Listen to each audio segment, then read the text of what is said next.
So Alberta, you were gonna pick one for me?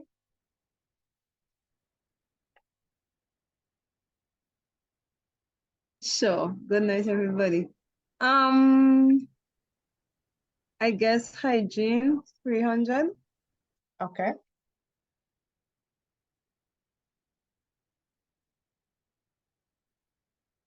So a transfer of harmful bacteria from one person, object, or place to another. What is cross-contamination? Cross-contamination. What is cross-contamination? Ding, ding, ding, ding. Yes. If I had money, I would give it to you for a winning prize. Okay, very good. All right, let's get going for about 5 more questions from the different categories. So what is cross-contamination? Great. So who else wants to go? Thank you, Alberta. Jan, you're next. I'm gonna have to start Okay, calling I'll take people. kitchen prep Okay, Jan. 200. Which one? Oh, kitchen prep. Plastic cutting board. That one's a little tricky one because we didn't spend a lot of time on it, but you guys are smart. What's your question for plastic cutting board? That one strange. Let's see. So I'll give you a hint. So we have wooden plastic board and we have wooden cutting board and we have plastic cutting boards. And one of them is better. So you want to take a guess or you want us just to reveal the question? Okay, what is the safest of the two cutting boards? Yeah, okay. Good guess. Okay, flip it over, Alatoya.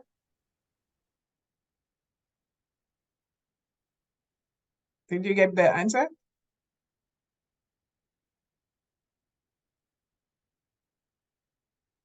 What is the preferred cutting board? See that, Jan? You got that. So the reason why plastic is better than wood, it's because when you cut on the board, you make nooks and crannies. And remember, bacteria likes to go and hide in between those little nooks and crannies. And so when you use a wooden cutting board, those little nicks in the wood cutting board, because it's more absorbent, it makes it more difficult to clean. The plastic one, then it's less likely for the bacteria to adhere to that material. That's why they say if you have an option, you use plastic preferably versus wood. You can use both, but the key here is to clean and sanitize. But wood is more absorbent and less likely to be able to clean and sanitize. Okay? Anybody else? 2 more. Good agricultural practices. Good agricultural 100. practices. Rafika? Okay. What? 300? Sorry, 300? 200. Go Two? for the big number. All right, Okay. 200 she wants. Pond, river, rain, well, municipal. What are some of the ways in which you can irrigate? Yes, very good. Exactly. Source of irrigation water. What are potential water sources for irrigation? Good job. Okay. Let's do 2 more and then we'll get into the presentation. You guys, it's good to know that you guys are catching on.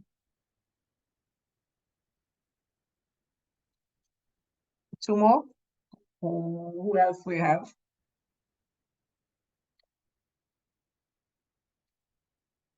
Fiona, how about you?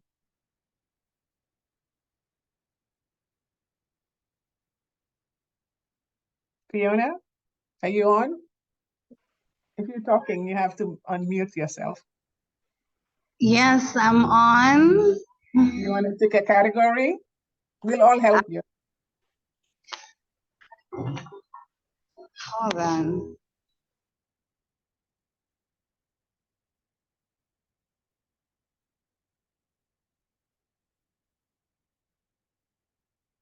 Well, let's give Fiona microorganism for 500 while she's looking.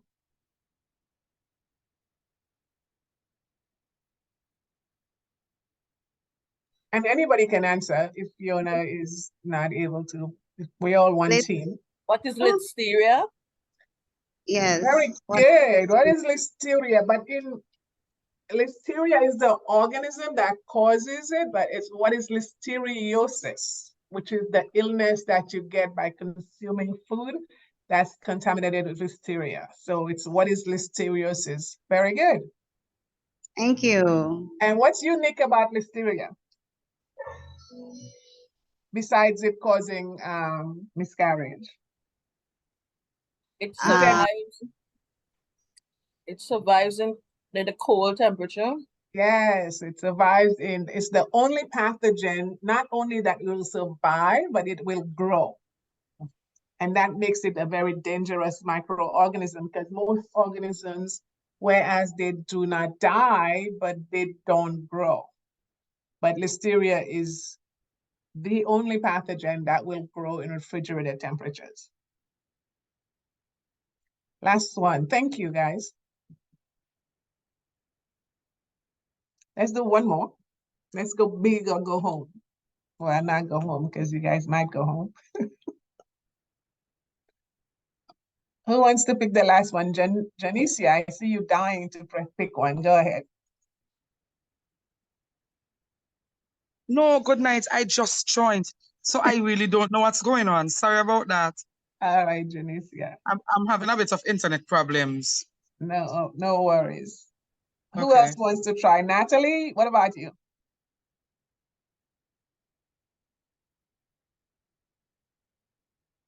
Natalie, Sherry-Ann, or Michelle? Pick the last one. You get to pick the last one. Hello, good night. Hygiene 100. Hygiene. Okay, you didn't go for a big one. Brushing your teeth, taking a shower, hand washing, clean clothes. What are some good hygiene practices? Yes, ding, ding, ding, ding, ding. Great job, guys. Thank you, all of you. I think this is on there for you. It's a quick way to review the material that we've gone through. And it's also, you can use it if you are doing training for your employees, or even if you have a class and young kids, it's a good way to get the message home. So it will be available to you in the presentation anytime you want to. Okay, thank you. Well, let's get into today's presentation. All right, you may now share from the presentation. Okay, so today we are going to cover GMO, gluten, certification, foreign supplier verification. And I typically don't do HACCP, but lately because a number of you are doing agro-processing, so I'll do a quick overview of HACCP. So let's start with organic. And so when we go around in our neighborhoods, everywhere we see everything we have on there, a lot of people have the produce on their products. We call it organic, right? But are they truly organic? No. Yeah, everybody says organic. So, but they're not. It's easy for you to label it organic, especially in the Caribbean where there's no oversight. But not everything is organic. So anyone can use this label. It's not regulated. The ingredients from nature are considered natural, even though they are processed. So that's all natural, right? We're talking about. It's high fructose corn syrup is considered natural. Marijuana is considered natural. No regulations or treatment of animals and what they are fed. So you can do anything you want, all natural. All natural means that it's grown in nature. Versus organic, which is in some areas It is highly regulated with strict requirements. So in the developed countries, you cannot just slap organic on your products unless you have a certified organic certificate. And to get organic certified, it is a lot of work. You have to use only approved organic farming methods, and we're going to try to go through some of those. No GMO, growth hormones, or antibiotics are allowed. Livestock must be fed organically and treated humanely. So you can see a big difference between all natural and organic. So for organic farming, we talk about crops, pests, weeds, and diseases must be controlled primarily through management practices, including physical, mechanical, and biological controls. So that means you cannot use a lot of pesticide or other natural traditional method that you would use for farming. Now, in the US, the USDA, that's the organization that manages agriculture and meat products, they create certified organic. In each of the other developed regions, they have a body, a regulatory body that will determine who gets certified organic. They must follow the strict production, handling, and labeling standards and complete the organic certification process. And as we go through this, you will see how complicated that process is. So here's the first one. The land must be free of prohibited substances for at least 3 years. And this is strictly mandated. And how do people demonstrate that the land that they use to grow food to be labeled certified organic? Is they have to show 3 years of testing to show that there is no prohibited substances in that ground. And they will go back and check and audit. And if you fail, then you lose your opportunity to make any organic food. Now, I know this is burdensome for a lot of us in the Caribbean and in Africa, because who has enough land to stay for 3 years without anything on it, right? So that again is a barrier. But if you want to have that certificate and truly be considered organic, that's one of the primary requirements.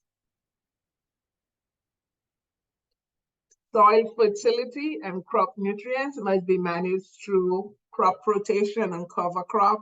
And I know some of you talked about that with your facilitators before about crop rotation and what type of cover crop you use. You have to use tillage and cultivation practices. So it's a lot of work.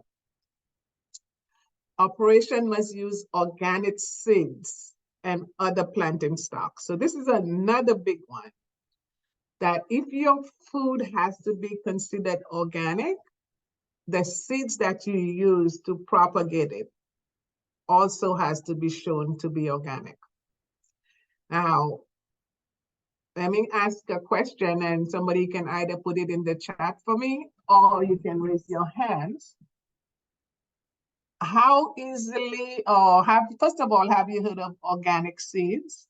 And second, can you buy organic seed in SVG?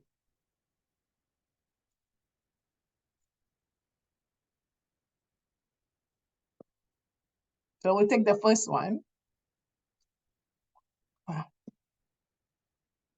Organic seeds, where can you get that? Or can you? Have you even heard of it? I've never heard of organic seeds being sold here in St. Vincent. Mm-hmm. Yeah, you're not They alone. get them by the organization, well, anywhere that is approved of selling organic seed, and they have to have a certificate stating that it's organic as well. In St. Vincent? And the Grenadines? Are you saying that you can buy it on island? Well, I was saying where you can get it. Any place where I'm not certain if we have it here. I doubt, but Yeah. there may be a possibility, but I have to inquire about that one. But anywhere that it's they sell it. Yeah, so you can buy it, but what I find is it's very rare to find it in the Caribbean. And when you do find it, it's very expensive. I was Eureka, about you had your I was hands up? about to say that. I was about to say that because I like to plant, do organic farming, and I have never heard of anywhere in St. Vincent selling organic seeds.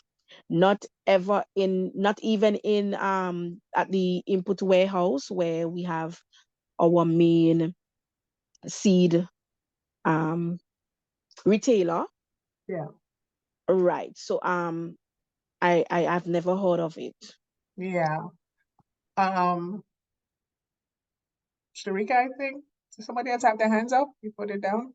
Yeah, yes, I was saying I am not sure that I know of organic seed selling, but Yeah. I'm thinking of things that you have that, like, for example, I know they had a local corn one time that you keep and you save one at the end of your crop, and then you can use that over. But there is another thing, another plant. There is what you call the wild spinach. We call it wee. I don't know what other country call it. Mhm. They make that grow by itself. So that would be organic, right? No, why would it that would be natural. Remember we Natural. talked Okay. about the difference between natural and And the organic. organic. So it may or may not be. We know for sure it will be natural, but not necessarily organic. And why? So organic is different to the natural.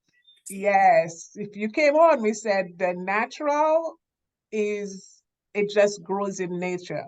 What we talked about earlier was for it to be organic, you have to demonstrate that the field that it's growing Oh. has been free of prohibited substances for 3 years. Doesn't grow in any field. It grows Yes, and you have to show that when you are growing it, that the seeds are organic, had that same process. And So then all of your treatment of it, you didn't use pesticide, you use natural cultivation methods, and you use cover crops and rotation, a lot of manual work. So although it's growing in nature, that doesn't mean it's organic. okay. That's the key here. All right. Okay. If Thank I, you. so just being curious, I'm growing Yeah. my peas. I don't use any chemical. I don't use any fertilizer other than my own natural stuff from the whatever I compost. Mhm. And I've been doing that for more than 3 years. So can I say that my peas, the You can grains that I say that. use, So it's more likely that it will be.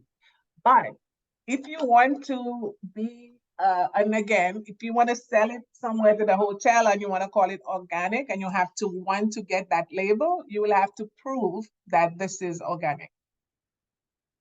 Remember I said earlier, in God we trust, everybody show paper. So yes, you tell me that, I believe you, but before I give you a certification that said it's organic, you'd have to give me documentation. But most likely it is organic. It's just that you have to prove that by paperwork to get that label on it. Now, in the Caribbean, it's okay because there's nobody verifying that. There's no rules that say you have to do this. Nobody's going to penalize you for labeling it organic, right? It only becomes a problem if you want to sell it to a big company, if you want to sell your ingredients to a company and they're asking for organic, you might not be able to. Shafika, you have your hands up? Yes, please. Yes, I was gonna say ask the question, do you have other farmers next to you? The person who said that she Oh, was, yeah. No, I don't. you don't? You're the only No. farmer around? Where I'm farming here right now. Is there anybody living around where you're farming? There is a vacant home, just a holiday home. People come now and then. Okay. And does anybody come there to spray grass at any point No, in time? no, we Okay, don't so use then chemicals in this area. okay, so Spray then grass. you should be fine. As Yeah. long as if you're farming and there are other persons around who uses chemicals to spray their grass or their farm, then you cannot really say that you're organic, even though you try. Mhm. Just like Miss said, if you have to go through to sell to a bigger company or somebody like that, you have to do testing. It would Mhm. show that it is not totally organic. Yeah. Yeah. Thanks, Rebecca. That's right on point, and we'll talk about that a little bit. So yeah, so organic, it's a little bit more complicated than just labeling it organic. So all natural, and sometimes we call it organic. So it's GMO free, your seeds have to be organic. So what are the advantages of organic? It reduces greenhouse gas emissions, so it's good for sustainability. It's more environmentally friendly, and it's more sustainable because you're not using fertilizer, you're not using runoff, and then it supports healthier soil and pollinators. So those are the reasons why organic is good. Disadvantages, organic farming is more advantageous, more energy efficient simply because you're using a lot of mechanical.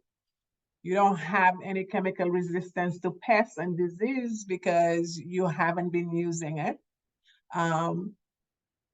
And established organic farms, because of those reasons, they are less vulnerable to risk for infestation or for flooding because you are not eroding the soil and you're not having pesticide.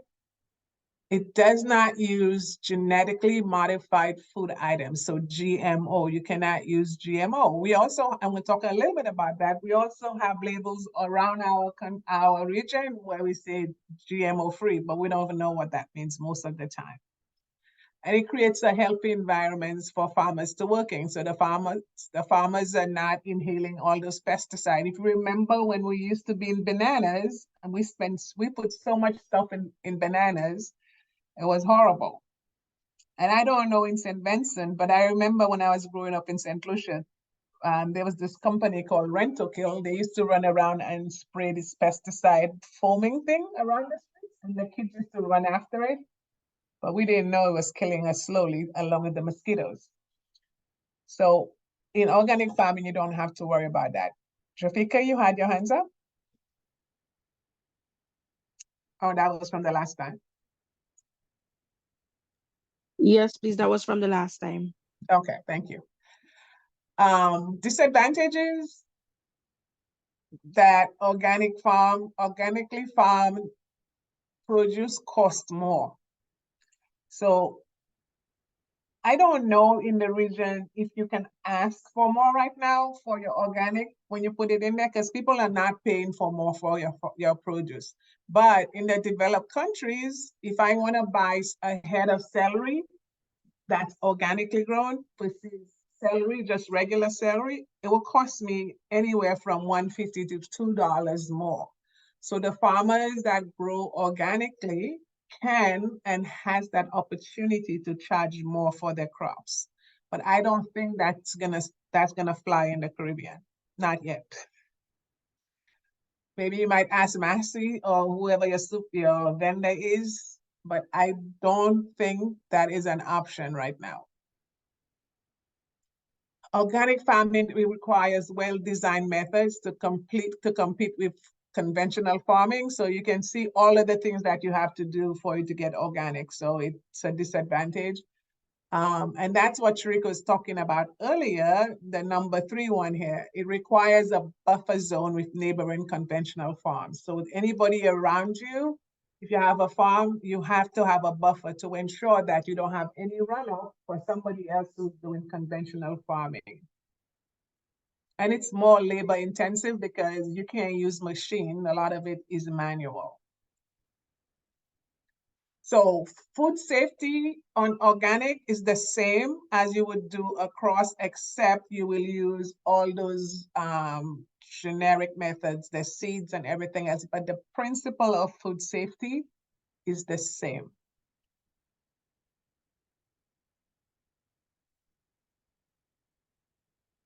Okay?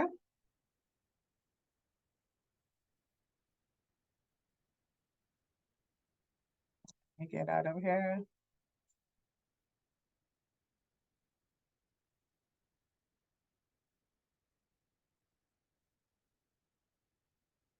So let's go to GMO. We talked about genetically modified organisms. So tell me, anyone or whoever, let's have a little discussion. When you had GMO, what does that mean to you? What is the perception, myth, or facts? When you had GMO, what does that mean?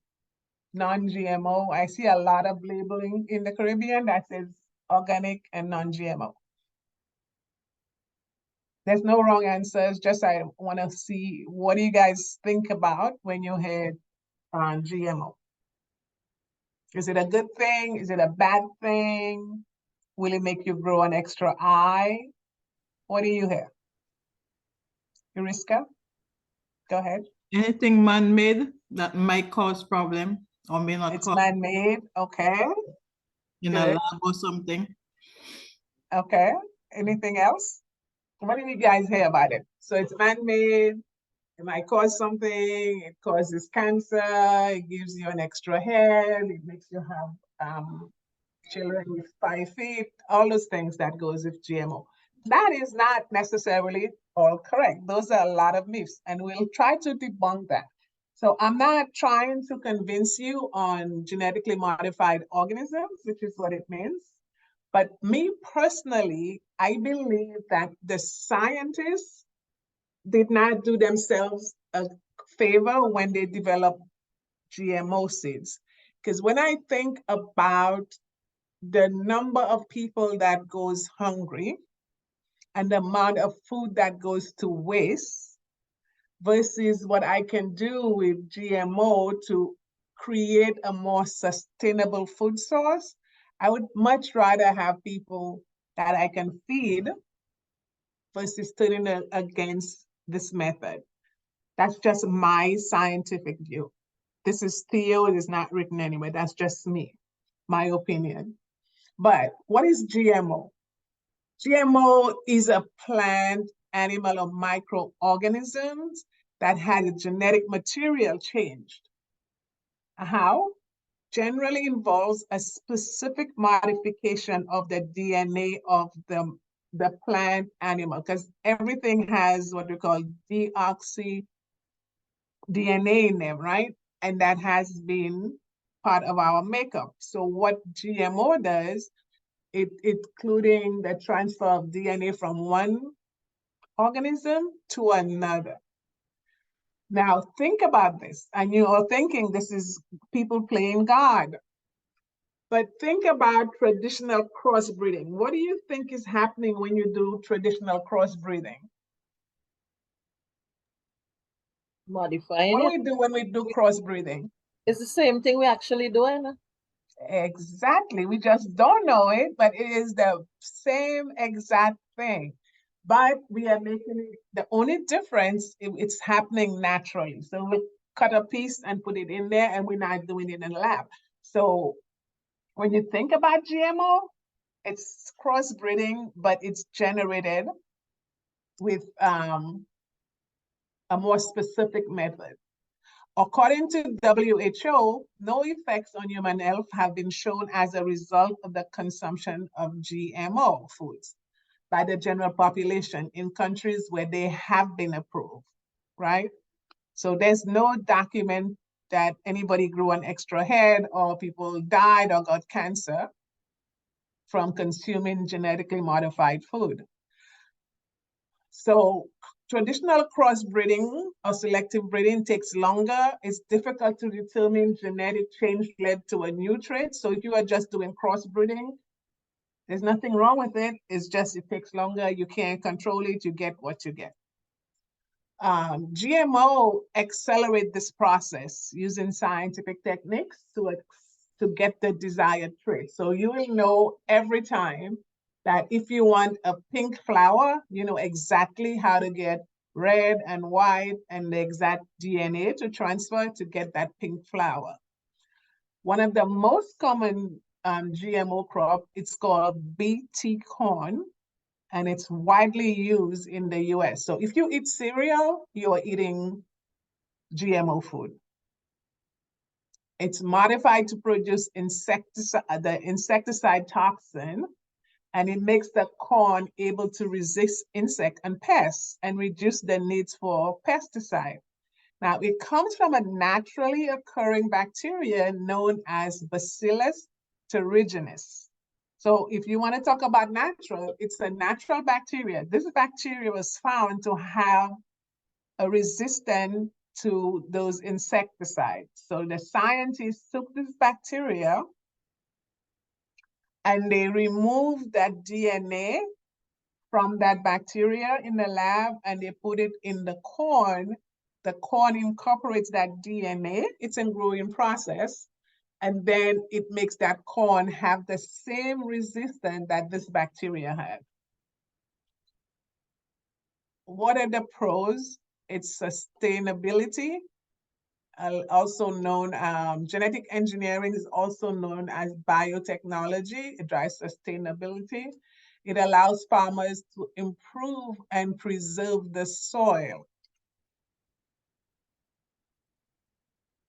Indirectly reduces greenhouse gas emission. Farmers don't need to spray their field as often because the crop is resistant to the pesticide. And I'll tell you about some cons to it. Everything has pros and cons. So those are just some of the pros. It also been told that GMO products have a higher yield because they can survive stressful conditions such as drought and resist diseases like blights. So those are some of the pros that have been proven for farmers that use GMO.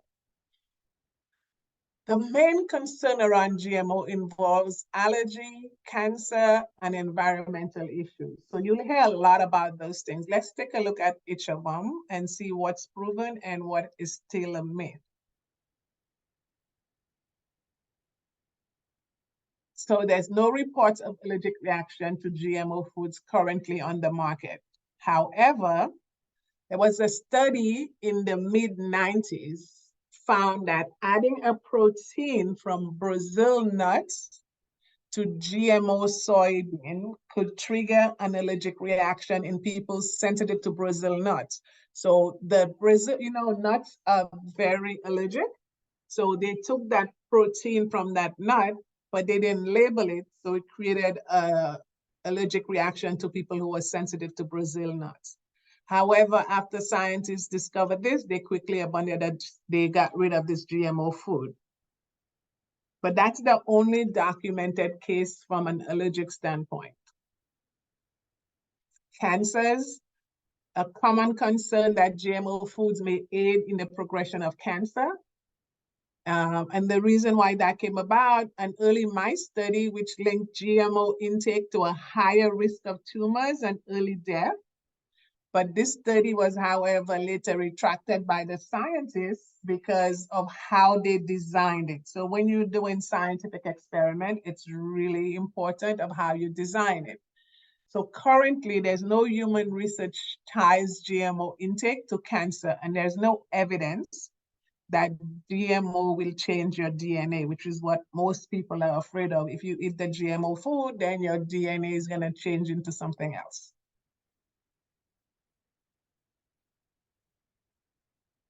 Other environmental health concerns, most GMO crops are resistant to herbicides, such as Roundup.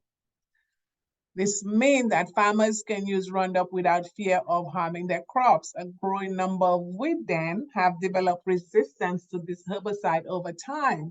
So where that is a good thing, because they overuse it, a lot of wheat then you can't control them because they become resistant to that herbicide. Like everything else, overdoing something, too much of something is never good.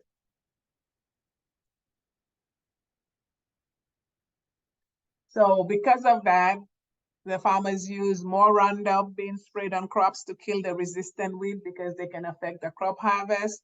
Roundup is an active ingredient called glyphosate, subjected to controversy because animals and test tube studies have linked them to various diseases. So that's for Roundup. There has also been concern that pollen from Bt crops may negatively impact the honeybees. And you know that we need the bees to pollinate, but there doesn't seem to be any solid evidence to support this yet. Although there's a growing concern that we don't have enough bees to pollinate. I know for the US that the bees and the butterfly are not around because of some environmental concerns, but there's nothing directly linking it in the lab. I'm not saying it's not true. I'm just saying they have not been able to generate anything to support that.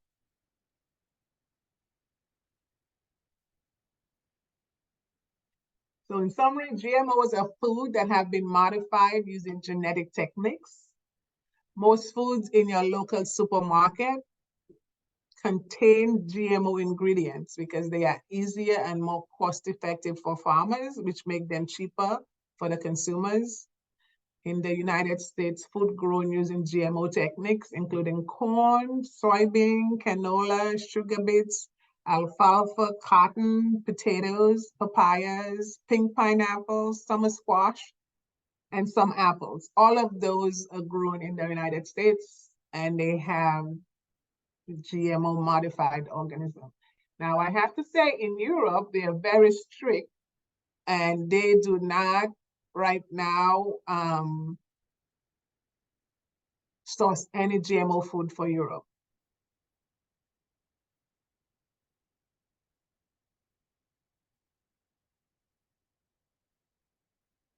Although current research suggests that GMO food is safe for consumption, some people are concerned about their potential health effects. Due to a lack of long-term human studies, we have to do more research. So I'm gonna stop here for a minute. I gave you a lot about GMO and see if you have any questions before we move on. Or are you telling me, yeah, right, I'm staying away from GMO? It's like not washing your chicken kind of story, right? Any feedback on GMO? Any questions, concerns? Are you guys all now gonna be okay to eat GMO food? Yes, Juriska? How easily is it to identify what is a GMO food or not? You cannot identify it unless the manufacturer label it. So I can't tell a corn is genetically modified without next side by side with another corn. Mm-hmm. The manufacturer has to label it if for the US. If you're gonna use GMO corn or ingredients, you have to label it. Okay. But you can't tell. You can't tell. So if I buy, let's say corn, it has all the GMO stuff in it, and I plant it over and over, and let's say I have like 5 different yielding, and the last, let's say at the end of the 5 yielding, is that it's still GMO? Yeah, it's still GMO because now you've created that corn, right? And you use that corn in itself is genetically modified. The way you created it, it was genetically modified. And for generation upon generation, if you keep using the same corn, it's gonna continue to be genetically modified. It doesn't wear off after time because it's already built into the genetic makeup. Okay. Now, sometime last month, I got a plant of golden apple tree, a small. So I believe that's the local one. And then I took another piece from the agriculture one, which is the short one. Mhm. And I was trying to, what do you say, Crossbreed it? graft it to Yeah, see, the grafted, yeah? yeah, to graph it to see, like, you know, what it's going to send, if it's going to, so then that's a mixture of thing there, because that's the agriculture one, I believe that's the GMO stuff, I guess. Maybe not, but No, you the have, short trees. but you know what? It might be or may not be. And if you graft it, you could have done it in your own. You just have to make sure your technique is shared, and that would be a GMO product. Oh, Even if you take your 2 golden apples, one yellow one and one green one, and you graft it, uh-huh. that's GMO. You just Oh, do it in the lab. okay. All right. The lab in the lab itself, they go into the cells and taking the DNA out of that cell in the lab. So they Okay. manipulating it in the lab at the cellular level. When you do graft it, you take in the branches and you're trying to manipulate those to grow without in the lab, right? And so that's where sometimes it will take, sometimes it's not. In the lab one, it's more specific. Okay. Yeah. All right. Thank you. So the purpose of this is for you to be aware and understand when you talk about GMO, about organic, where the science is. Of course, like everything else, there's conspiracy theories. There's a lot of this one said that, and there's news here, but just be informed and then make your own decision. As the other one we talk about is gluten-free. So what is gluten? Gluten is a protein found in the wheat plant and other grains. It's naturally occurring, not organic, naturally occurring, but it can be extracted, concentrated, and added to food and other products to add protein texture and flavor. Now, what does gluten do to your body? Protease is the enzyme that helps our body process protein, but it can't completely break down gluten. So if you have undigested gluten, makes its way into your small intestine. Most people can handle the undigested gluten with no problem. But in some people, that can trigger a severe autoimmune response or other unpleasant symptoms. My nephew, we didn't know he had a gluten problem. And it's for people who are gluten sensitive or have a gluten diffuse impacted by gluten. It's a real issue. It can cause, if you don't take care of it, it can make you sick. However, it's called celiac disease. If you have that, it's called celiac. And my nephew, we didn't know he had it, and we had to rush him to the hospital, and he almost died from sepsis because we didn't know what it was. But celiac patients, they have an immune reaction to eating gluten. It's like an allergic reaction, but not really, because it goes at a deeper cellular level. And they cannot, for protein found in wheat, barley, and rye, eating those foods will trigger responses in the small intestine, which was happening to my nephew. And he wasn't eating, and we didn't know what was going on, and he got sepsis. It was really bad. Because over time, this reaction damaged the small intestine linings, and it caused leakage, and then you get sepsis, you get blood poisoning. So it is, celiac disease is a real thing. And so one of the things that was happening for patients, a small population of the people in our environment is celiac. And I don't know if any of you know anybody who has a true celiac disease. It would be very rare. But what was happening is because the patient with celiac disease, when that thing came out and everybody wanted gluten-free, the people that really needed the gluten-free food could not get it because the prices went up because everybody was buying gluten-free food. And the people who really needed to buy food, they had a scarcity of what product they could get. So It's nice to have people say when they eat gluten-free food, they feel less bloated, and which is true, probably true, but there's a real problem for people who cannot digest those proteins. So that's what gluten is.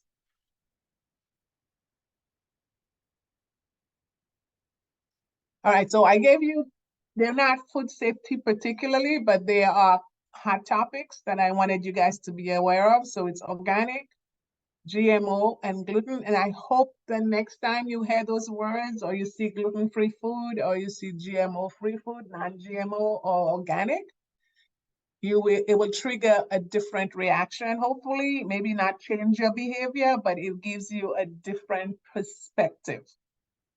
If you don't get anything from that, just an awareness of what people are talking about if you did not know yet. Any questions on gluten before we move on?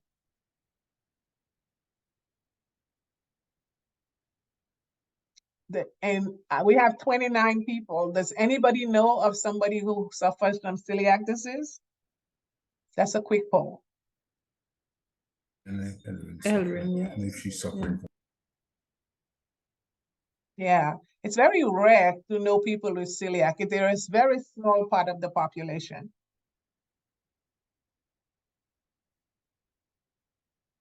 Okay, so we're gonna move on to a different topic, and food safety certification. Those certification becomes critical if you want to export or import food outside of the Caribbean.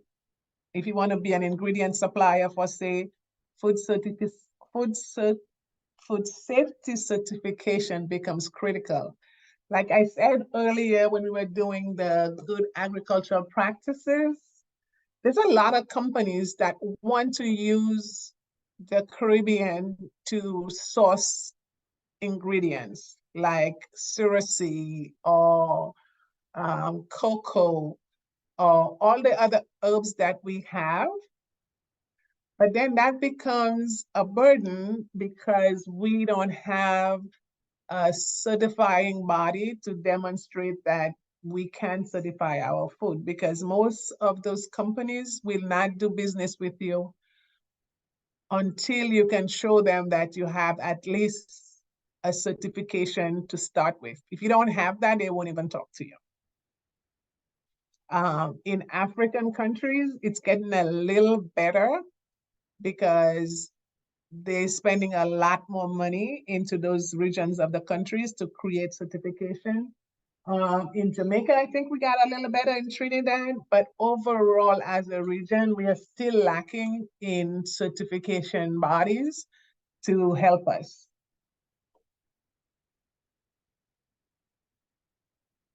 Okay, so Lucinda said, yes, I do. Linda, we have to look this up. It makes my heart skip a bit. I didn't mean to laugh, but that is funny. I didn't mean to make your heart skip a bit. I'm sorry about that. Okay, food certification. Yeah, let me get past that. So there's a few. Good manufacturing practice certification. So that would be equivalent to, I think you get a health certificate, right? Most of the Caribbean, if you have a restaurant or something else, you get a health certificate. Is that correct? For you to sell food, you have to have a health certificate, yeah?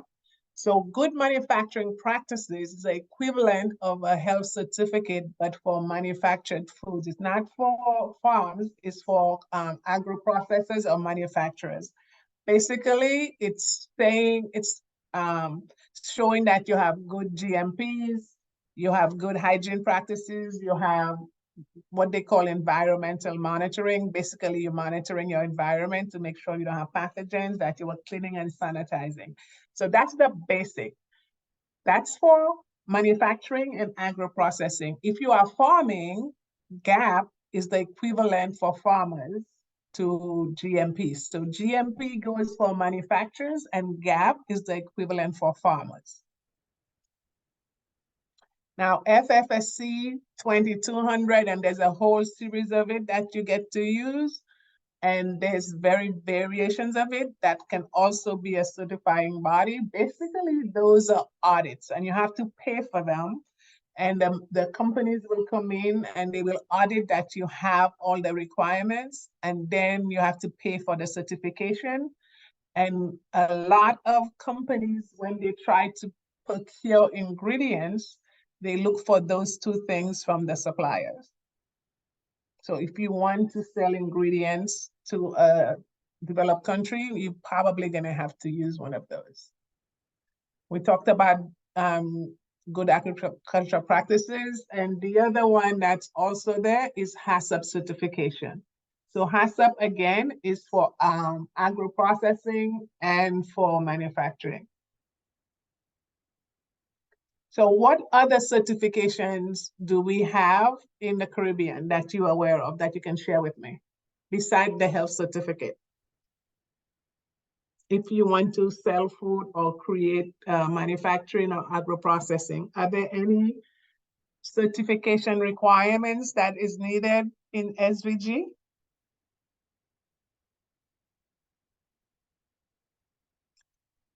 Okay, I'm gonna assume that's a no.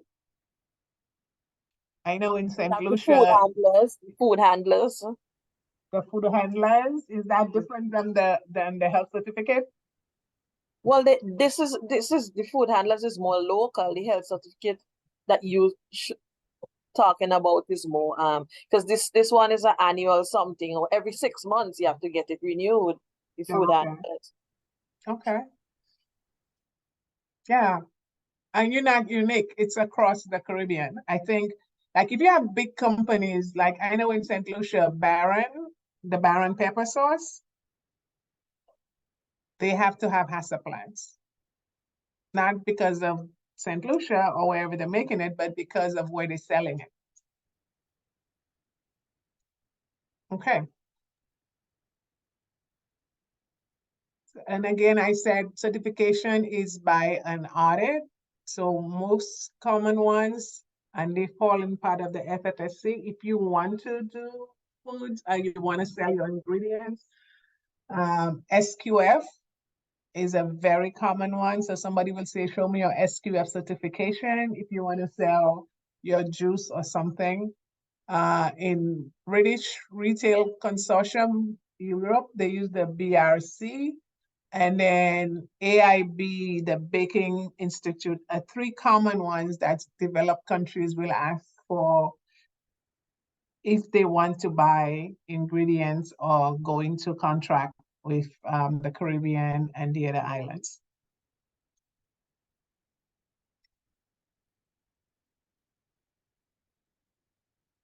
So those are others. So we have ISO, different version of ISO. And those are all certifications. Again, you have to pay for them. They are regulated. If you are just making your food for your own self to eat, your own agro-processing, you don't need to worry about any of those. This is only if you intend to grow and sell food outside of SVG and outside of the Caribbean. In BRC Global Standard, that also has a HACCP portion of it.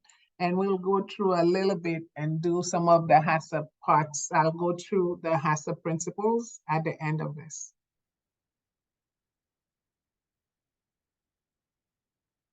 So any questions on certifications before we move on? Has anybody tried to get certified? Is anybody trying to export food or import food and have had to that level of requiring a certification? No? Okay. Renita said yes in the chat. Yeah, the HACCP, yep. Yep, HACCP is very common. Thank you, Renita. Okay, let's go on to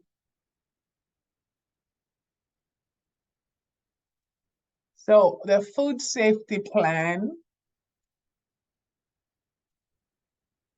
in when Obama first became president in the United States, there was a lot of people dying from foodborne poisoning, and the government and the regulators was falling behind and not controlling it. And every day you'd have a lot of food illness.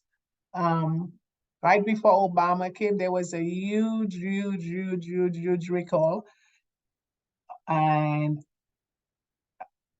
about 100 kids died and a lot of people got sick. It was from a Jack in the Box. It was, Jack in the Box is a company, and was across the nation where they were selling hamburgers. So it was a McDonald's type thing. And that company decided that they were not going to follow the rules, and they sold hamburger that was not properly cooked. And who eats a lot of the hamburgers and the Happy Meals in the US are the children. And then that time, the US didn't have a lot of regulations around it. And I have a couple of videos that I can reference. You can see it for yourself about the impact of that on children. I have two friends of mine who lost their kids because of eating the hamburger. And nobody wants to go through that and to lose your child because you thought you were giving them food to eat. So in that one, it was E. coli 0157, and then we talked about E. coli, the pathogen. What it did is, because the food had contamination with feces, and because it wasn't properly cooked, there was rules, but they decided not to follow it. The bacteria grew and caused the kids to have kidney failure. And if you ever see anybody with kidney failure, and those kids and their parents, it was torture to watch them. And of course, the news sensationalized it because it was all over. So as a result, in trying to control and to regulate food safety, they created the Food Safety Modernization Act. And it covers agricultural water, which was the last one they just put, and that would impact you guys for farming. It required third-party certification. It requires manufacturers to be able to do the food traceability. This one, it said, manufacturer, if you are going to use a foreign supplier, I am going to hold you accountable to ensure that your supplier is following the good manufacturing practices. So if Natisha is going to sell, I don't know, lettuce to somebody in the US, they're not gonna use you as the problem. If you're gonna sell it to me, I'm gonna be accountable to make sure that you have the proper GMP, because if something happened to that food, as a manufacturer, I can go to jail. In addition to this part, there was another company that impacted my previous company, Kellogg. It was peanut butter recall, one of the deadliest recalls in US. And Kellogg and other companies were buying peanut butter from this one company. And so he was doing the testing, and that was criminal. And basically, he was taking the product, testing it, finding out it had salmonella positive, throwing out that sample that had the positive, retesting and forging the paperwork to give the people the document that they wanted to get. So basically, it was criminal. Not only did he make a mistake, he intentionally, because of money, created that. About 3 years ago, him and his brother, they called Parnell, were both sentenced to 10 and 30 years in jail. They are still in jail. So all of that is because an outcome of that was trying to get the Food Safety Modernization Act. You have a big one is your lab where you tested. Because of that, how are you using labs to test it? Preventive control for human foods. They also have it for animals. And a big one that impacts the Caribbean is the produce safety. Because again, we talked about the bag lettuce and all the recalls that we've had around produce, because when produce get contaminated, you cannot clean it. I'll give you an example of how bad that is. There was a big recall on cantaloupe. Now you say, why is cantaloupe causing a recall? But what was happening is they were harvesting the cantaloupe, and to prevent the cantaloupe from getting damaged, they would have a big belt, and they put a big piece of sponge on that belt. Only problem is they never changed it, they never sanitized it. And as the cantaloupes was going over that belt, they were getting recontaminated. And the reason people were getting sick from it, not because they were eating the skin, because if you look at cantaloupe, when you cut it, the outside is contaminated, you cannot clean it, and it was impacting it, contaminating the inside of the cantaloupe. So that's how people were getting sick. And when I said, if you have contaminated produce, cleaning it doesn't work. So me, when I buy my food, my produce, I don't buy bag lettuce.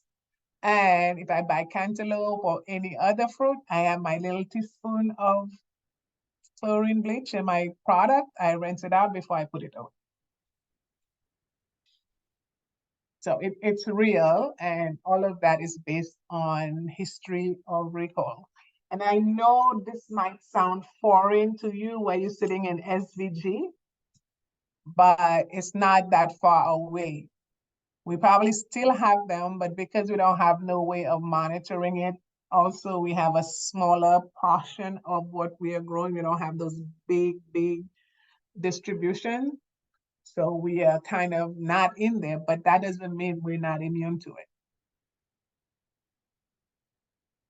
Transportation is another big one, because we talked about when we looked at the farm, yes, when we talked about good agricultural practices, we talked about the transporting of one food to the other.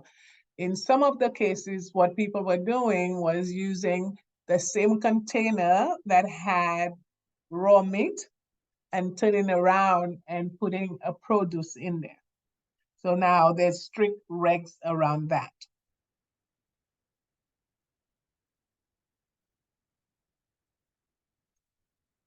Any question on the FSMA? It's called FSMA, it's Food Safety Modernization Act, and it's global, and different regions have different things. So if you are going to make products to sell, that you not for farms, for manufacturing.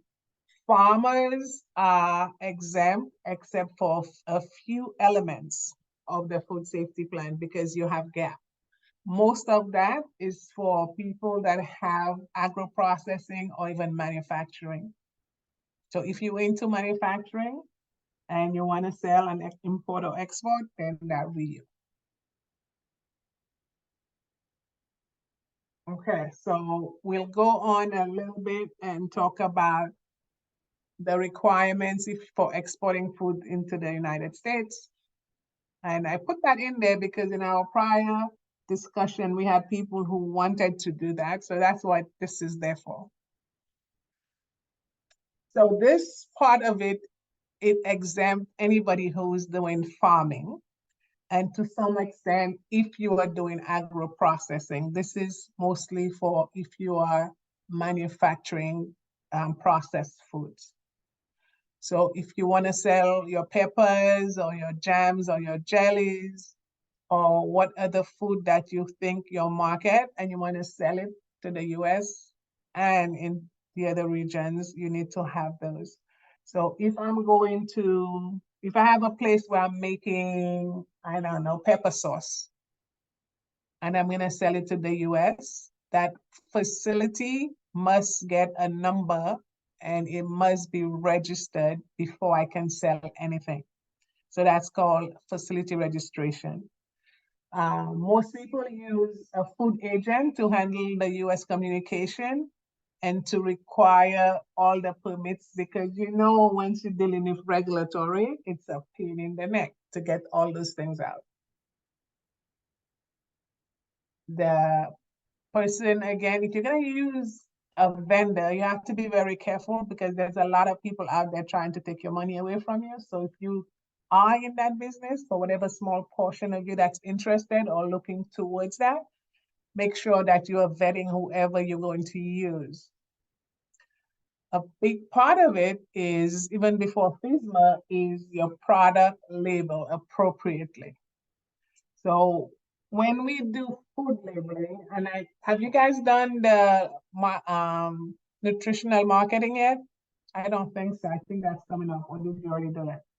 Let me see. Have you covered that yet? I don't think you have. But when you're gonna No, we label have not. We have not. Yeah. That's When actually you- next. Yeah, when you label food, and have everybody taken a look at a food label? So when you look at your food label, the way the rules apply, the first ingredient on the label, do you know what that means? Why is that ingredient first on the label? Have you ever thought about that? I know we have some smart people who Because know that that is answer. the majority that is used in the product.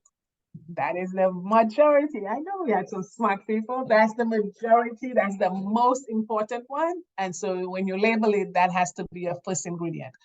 And then so on, so on. But also in the labeling, you must have, if you have ingredient has components, it's not just pure. So if it's not just sugar, and if you have high fructose corn syrup or some other flavor, you have to also label the components of that flavor. And the reason for that is mostly for allergic reaction. So if somebody's allergic to it, then you have to label it. The other big part of labeling is you have to put allergen declaration on your food. So if your product contains egg or peanut and it's a mix, you must say that it has that in there. And in some cases, even if it doesn't have it, some of the regulations require you to say that food was made in a facility that manufactures peanut. So labeling becomes a big issue, not for your current local issue so much, but if you want to export food, label becomes critical.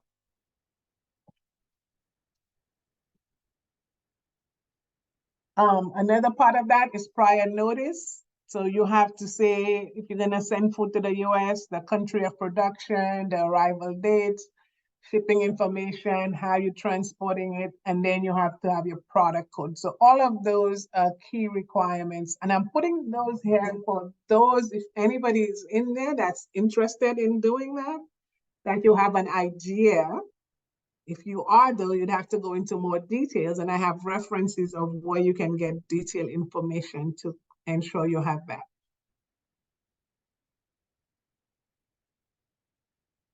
And we talked about most importers will choose to hire a licensed rep because they know all the details and they can quickly, for a few dollars, do it for you. All right, so now I wanted to take a few minutes to give you a break because we've been going through a lot of information, and we'll break down a little bit to make sure we have some information. Yeah. Ronita talked about the nutritional panel as well. That's very important. Yes, nutritional paneling, exactly, of carbohydrates, sugars, protein, caloric content. And I know for us in the Caribbean, nutritional labeling is a big, big problem because we don't have the area or the lab to do the testing for us, right? I know somebody told me St. Vincent and the Grenadines, you have lab where you can do the nutritional labeling. I don't know how prevalent it is, right? It's done in Trinidad, yes. So Trinidad, a lot of people go to Trinidad to get that. But I was working with a chocolate group with a number of women who was trying to do chocolate bars. And they have to buy the ingredients and they have to buy the labels from Trinidad. And that becomes expensive. So at the end of the day, they have to sell the chocolate bar for like $20 just to make some money on it.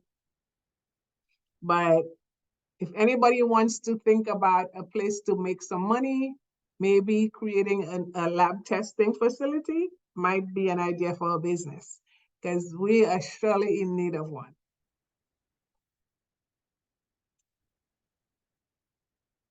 Thanks for that feedback. All right, let's do a little bit of Jeopardy. Any feedback from what you've learned so far?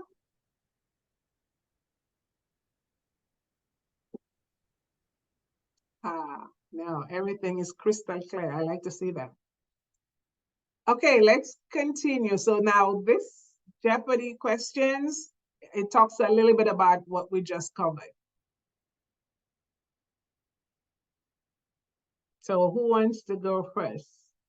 If you guys don't put your hands up or go, I'm gonna start calling names.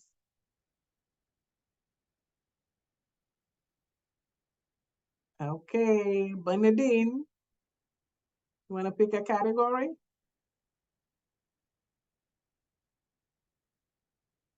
Bernadine, going once, twice. Press your mute button, Bernadine. Bernadine even there? Okay, no Bernadine. What about Azuba? You want to take a try, Azuba?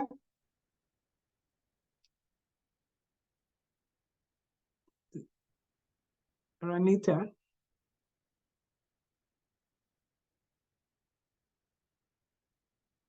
Somebody's on the road. Sorry about Okay. that. Azuba, you want to pick one? Bernadine said she's on the road. Sorry, Bernadine. Be safe. Okay. Anyone? Anyone? 200 gap. 200 gap. Economic viability, environmental stability, social acceptability, and food safety and quality. That was one of the first things we talked about when we looked at gap. And we said we were gonna talk about the first three. We are gonna talk about the last ones. Anybody remember?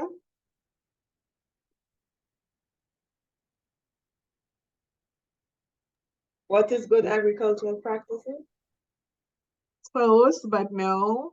Think deeper elements of, remember I had that picture that had the 4 pillars? So you can take that answer across, go to the answer. It's the 4 pillars of our good agricultural practices. That was a hard one. You can do the question, sorry. You can, Latoya, you can move on and show the answer. So what are the 4 pillars of GAP? When we started the whole presentation, we had those 4 pillars and we said we were not, for the purpose of timing, we were only gonna do the food safety one and not the quality one. Okay? So who else wants to go? Even if you don't know the answer, it's just for us to refresh. It's not really a test. It's just for us to refresh our memory. So feel free to just. Organic farming, 200. Organic farming, 200. Thank you, Kisha. Tillage and cultivation.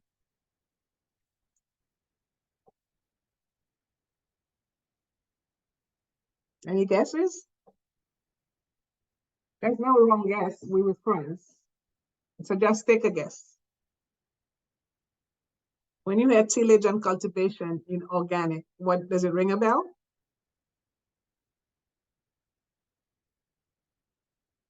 Okay, turn it over. will give the answer. Types of soil management for organic farming.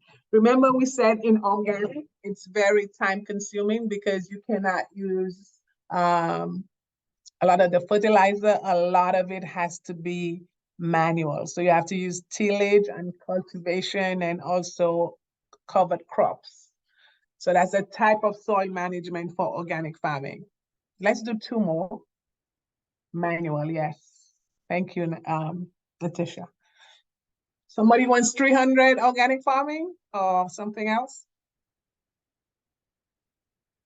Certification, 300. Certification 300. We didn't cover that yet, but HACCP. I know there's some smart people in that room that knows the answer. Letitia, you want to take a guess? Any guesses? Oh. All right, let's Food safety training. What's the No. certification?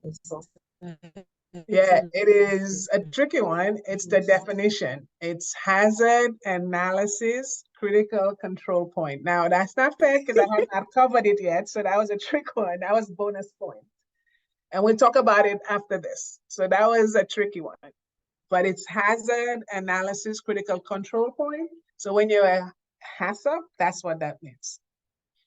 Okay, great. Good job, guys. So I think just do those. It's just a refresher because we go through a lot of the information. I know it's a lot to absorb. And so just a way, again, to refresh your memory. No points, no question. You can do it in your own house, in your own room when nobody's watching. We learn better by doing, and the information stays in our head better when we do those. So HACCP, and we all remember what HACCP stands for. What is HACCP? Everybody can say it together. What does HACCP stand for? Hazard analysis, critical Control point. point. Yes, so when you're at HACCP, hazard analysis, critical control point. And we'll talk about HACCP. So I know a lot of you probably heard it. If you have a backyard garden, if you have a farm, HACCP is not for you. So I was asked to put a little bit of HACCP because some people in some of the courses have manufacturing plants and they wanted to get a little idea of what a HACCP plan is. So it's a systematic approach to the identification, evaluation, and control of food safety hazard. Now, HACCP is strictly dealing with food safety. The prerequisite programs will deal with everything else around it, but HACCP is identifying the food safety hazards that we talked about, physical, chemical, and what was the other one? What were the 3 hazards we talked about food safety? Physical, chemical, and starts with a B. Biological, remember? So 3 hazards, physical, chemical, and biological. That's what HACCP deals with. It is not a standalone process. Again, it's the foundation. It's like a pyramid. When you see HACCP plans, you'll see a pyramid. We talked about is 3 types of potential food safety hazards: biological, chemical, physicals. The hazards may be naturally occurring in food, it can be in the environment, or it can make a mistake during processing and harvesting. And I'll give you a little story about how we can make a mistake. So again, I've been around for a while and we had a coffee plant for craft foods at that time. And that's a while back when we just started doing HACCP. And one of the things we had put in place was a mesh screen to collect any foreign material from entering the food. And we had somebody looking at it. Every day they had to document it and then do something about it. But then we had a big recall of foreign material in the food. We were getting pieces of wires and people were getting damaged. And when they went back to look, so they found out the operator, although he was doing what he was supposed to do, he looked at the screen and every day he came, he said, there's a hole in the screen. He put his date on it.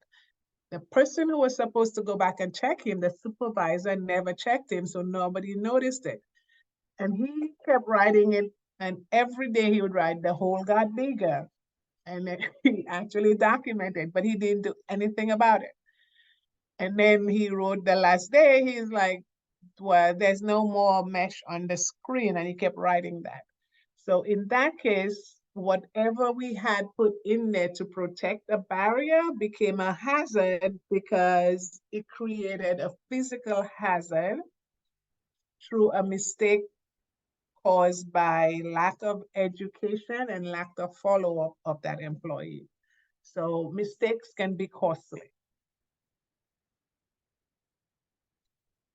HACCP focuses on prevention of a problem that could lead to foodborne illness or injury.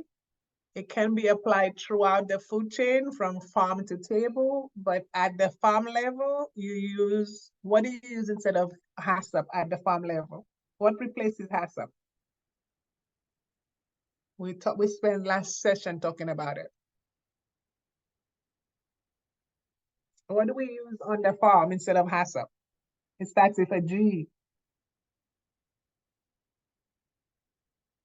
Good agricultural practices. Again, it's mostly in manufacturing settings. Did I lose you guys? Are you still there? So prerequisite programs is a range of programs that are necessary to set the stage for a HACCP-based system to provide ongoing support for the system. Remember, I said HACCP is a system, it's not standalone. So what are examples of prerequisite programs? Facility management, production equipment, cleaning and sanitation, chemical control, pest control.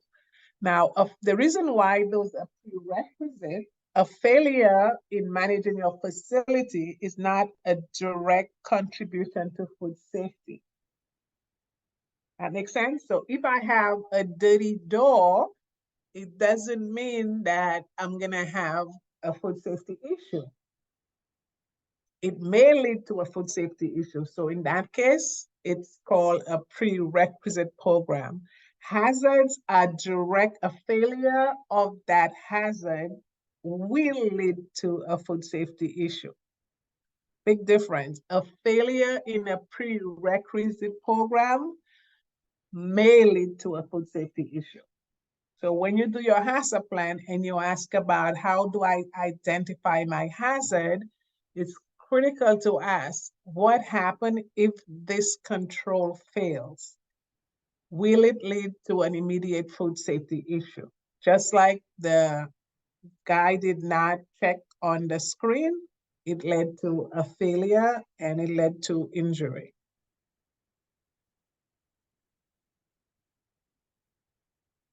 Personal hygiene, training, supplier control, specification, all of those are prerequisite programs.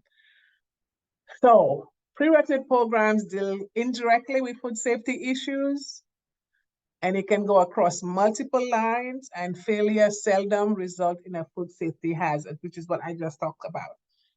HACCP plans, on the other hand, they're solely food safety issues. They're specific to product and line. So you cannot have one HACCP plan. If you're making 5 different products, you need a HACCP plan for each one.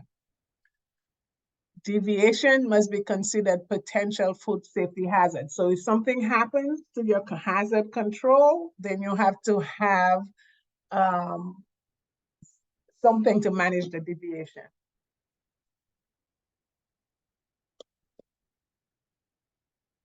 So examples of hazards and the control.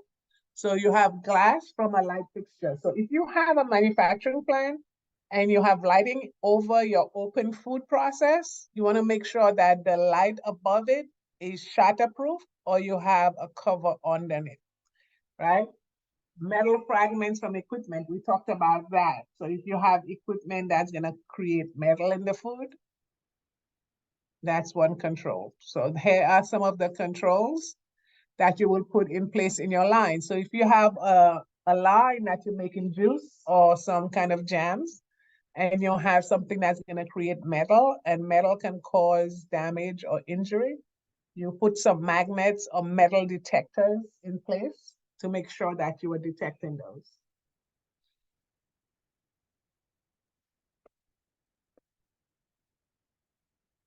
Here are some examples of a preliminary HACCP plan. So you have your program for education and training. You have to develop a plan. Now, you have to assemble a HACCP team.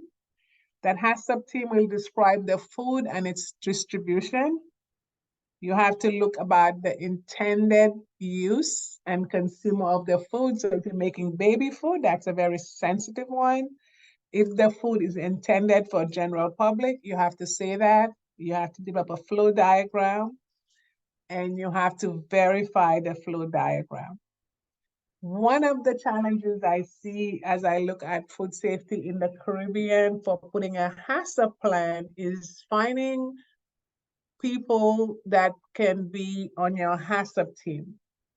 And your HACCP team needs to have a microbiologist, a chemist, be able to identify what the hazard is. And if you don't have that, then you're at risk.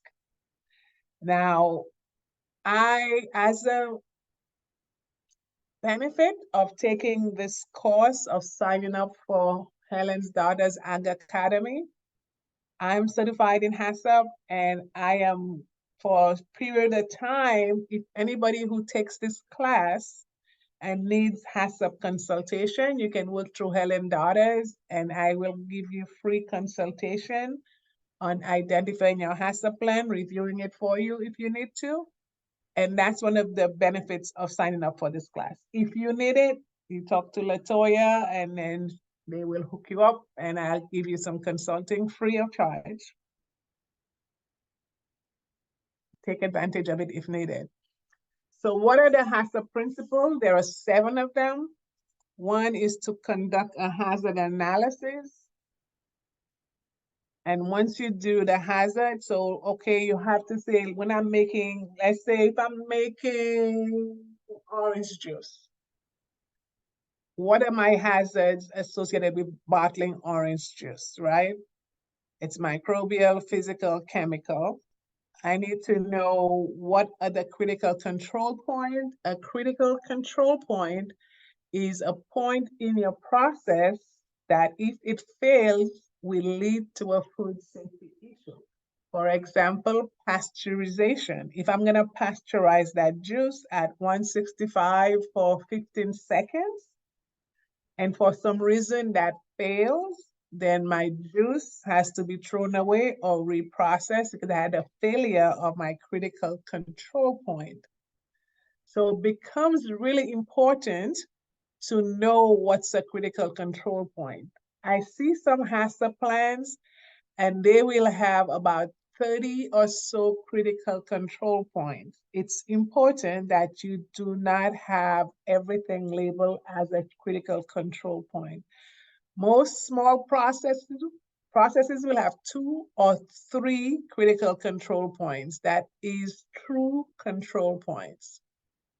That if they fail, you have a risk of food safety. So if you have a HACCP system in your place right now, make sure that your critical control points are truly critical control points. And then once you've identified them, you have to establish what are the critical limits.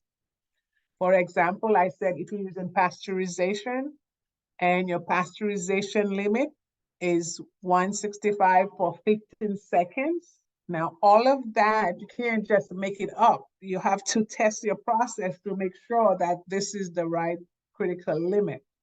So it becomes very entailed. That's why you need to have an expert on your team that can do that for you. You have to establish the monitoring procedures. How are you going to monitor it? And unlike my friend who just documented that there was a hole in the screen. You have to establish corrective action. So he should have stopped the line, go and call his supervisor and notify them of that. So, and then the supervisor would take action. You have to establish verification procedures. How are you going to verify that what you say you're doing is right? And then my favorite part is record keeping and documentation. In God we trust, everybody else shows paper. So if you don't have anything documented, then you didn't do it. So that's a quick overview of a HACCP plan and how it works from a prerequisite to a HACCP principles and what you need to do the HACCP step. Now remember, for you to do HACCP, the courses are sometimes 6 months to get HACCP training. So this is just a tip of the iceberg. This is not intended to make you HACCP expert at all. Any questions before I go on? I went through a lot, so I'm going to stop and give you an opportunity if you have any question or clarification.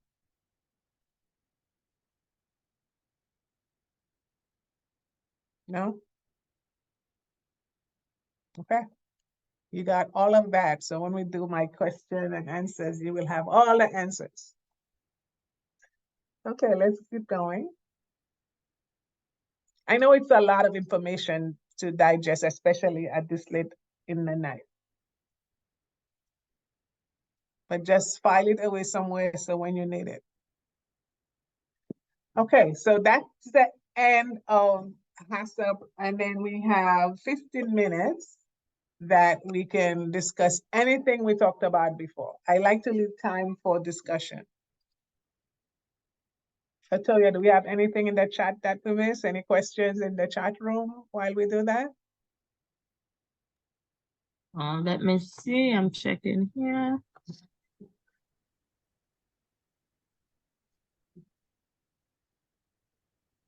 So while we're doing that, is there anybody in this training that's doing manufacturing or agro-processing?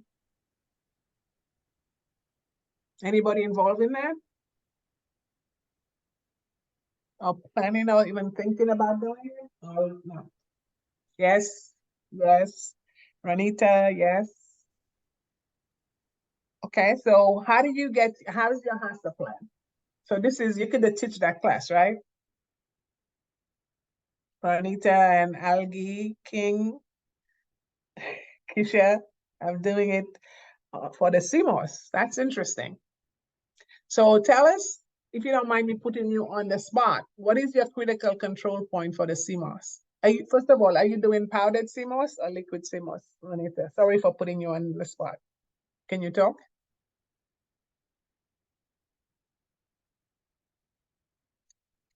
Or dried CMOS, okay. So do you have a critical control point identified? Your drying station, very good. So Ronita said, yes, she's doing CMOS, she's doing dried CMOS, and her critical control step is the drying station. Okay, anybody else?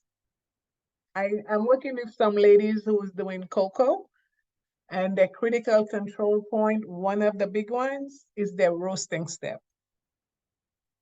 Because they have to make sure that they roast it at the right time and temperature.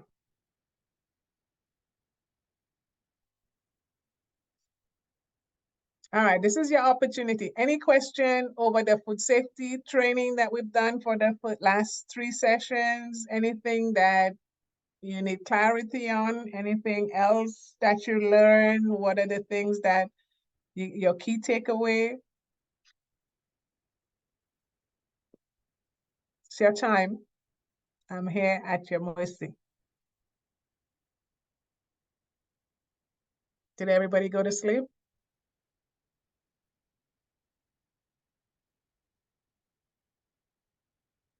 Okay, so where should I go? That's St. Vincent and the Grenadines. I have not been there.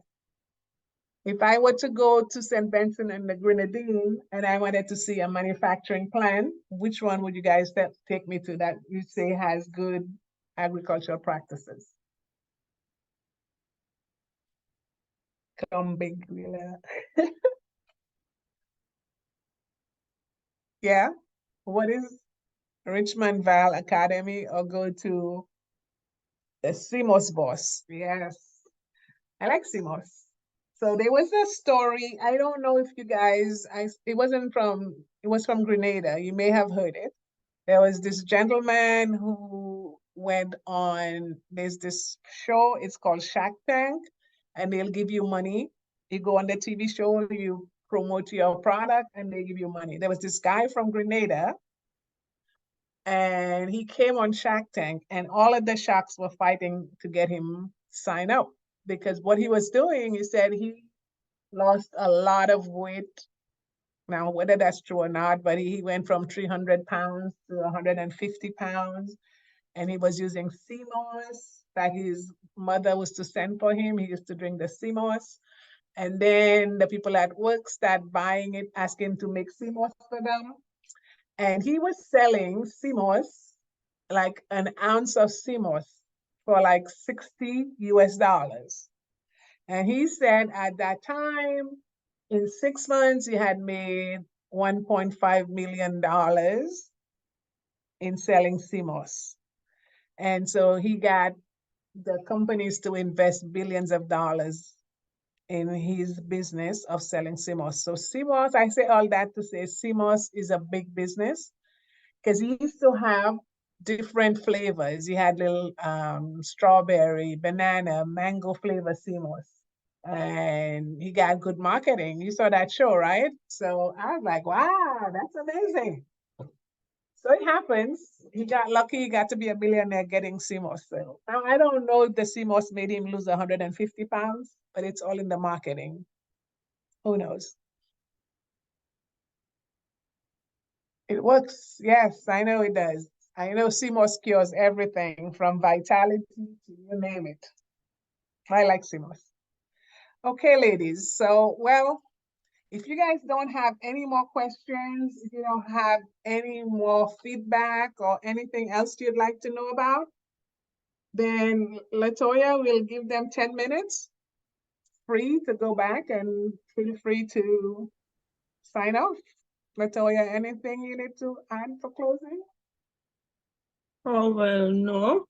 I think maybe we should probably allow the ladies to tell you a little bit of what they found interesting about these sessions, and to thank you so much for this insight in food safety, which is always, you always tend to find more information as relates to food safety. It doesn't matter how much you keep learning, there's always something new to learn.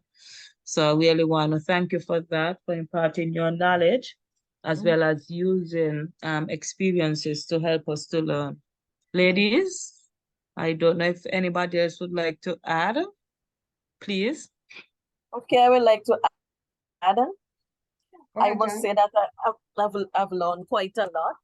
So a few things I might have known before, but there's so much that I've learned, you know, from this food safety. At this stage, I'm trying to actually up my safety procedure on my small poultry farm. So I'm actually about going through the process of certification for certain aspects. So some of what you share with us, you know, is what I've been told as well. And you have appraised us to some of the things that we need to do. So I must thank you on behalf of all the others. It's been good sessions, enjoyable one, not just, you know, just sit and listen, but little fun in between. Yeah. Thank you, and hope that we can reach out to you if need be. Definitely. So thanks, Jan, for that. But again, you guys, it's been my pleasure. I think it wasn't intended to make you food safety expert. It was intro, and I'm hoping that it was enough information to open your eyes personally in your business and your future endeavors.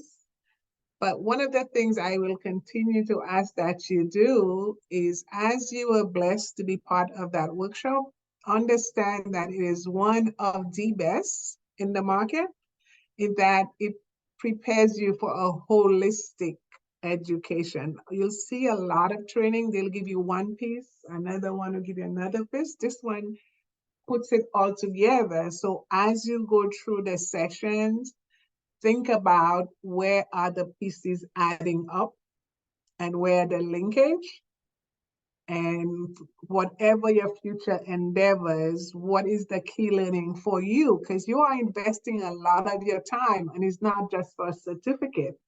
It's for your enrichment and making sure that you take that time and turn that into a better you. So I appreciate you guys taking the time. I appreciate the discussion.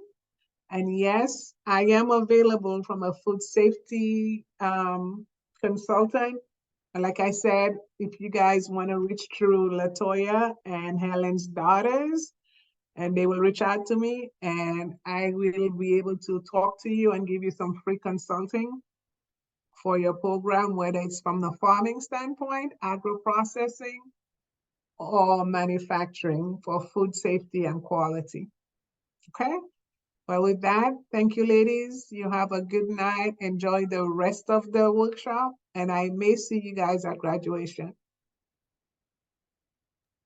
Thank you. And LaToya, thank you for doing a great job facilitating. Bye. It was my pleasure. Good night, ladies. Thank you again. Appreciate it.